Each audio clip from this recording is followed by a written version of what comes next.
السلام علیکم دوستوں، برخوردار ہوں۔ یہ ہمارے آصف صاحب آفیسر صاحب، اور یہ ہمارے صنعت کار، اور یہ ہمارے یونیورسٹی کے آفیسر صاحب۔ تو یہ دیکھیں، صحت مند معاشرہ، ان کی صحت ابھی بتلاتا ہوں، پہلے ان کو لے لوں بیچ میں۔ یہ دوسرا گروپ ہے ہمارا ساتھیوں، یہ دیکھیں صحت اگر بنانی ہے تو آ جاؤ بیٹو۔ تو یہ دیکھیں نا، ایک گروپ ادھر جا رہا ہے، ایک گروپ میرے ساتھ جا رہا ہے۔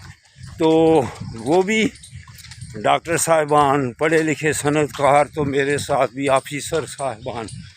تو یہ دیکھیں، جنہوں نے اپنے آپ کو صحت مند رکھنا ہے، اسپتالوں سے بچنا ہے، مسجد کی کرسیوں سے بچنا ہے، تو پھر آصف صاحب کی طرح، میری طرح، اس صنعت کار بیٹے کی طرح، اور یہ یونیورسٹی کے آفیسر صاحب۔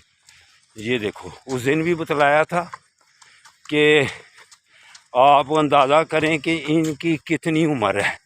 یہ 64 ہے۔ تو وجہ کیا ہے کہ یہ باقاعدگی سے واک کرتے ہیں۔ تو اگر آپ نے بھی ایسے صحت مند رہنا ہے بوڑھے ہونے تک بھی، تو پھر واک کرنے کے لیے آئیں، انشاءاللہ تعالیٰ آپ صحت مند ہوئیں گے، جیسے یہ آفیسر صاحب ہیں۔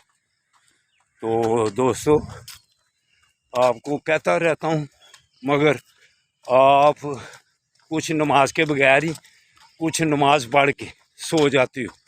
تو نماز پڑھ کے سو جانا بے برکتی ہے، صحت کی بے برکتی، کاروبار کی برکتی، معاشرتی معاملات کی بے برکتی۔ تو اٹھ کر فطرت کے ساتھ چلو۔ سورج اللہ نے بلند کیا ہے ہمیں کام کاج کرنے کے لیے، واک ورزش کرنے کے لیے، یہ سونے کے لیے ہے۔ جب رات ہوتی ہے اس وقت جلدی سویا کرو۔ پھر صحت کے رازوں میں ایک راز یہ بھی ہے کہ جلدی سوو، صبح جلدی اٹھو۔ اللہ کی مہربانی سے آپ پھر تندرست اور توانا رہیں گے۔ اللہ حافظ، اللہ حافظ۔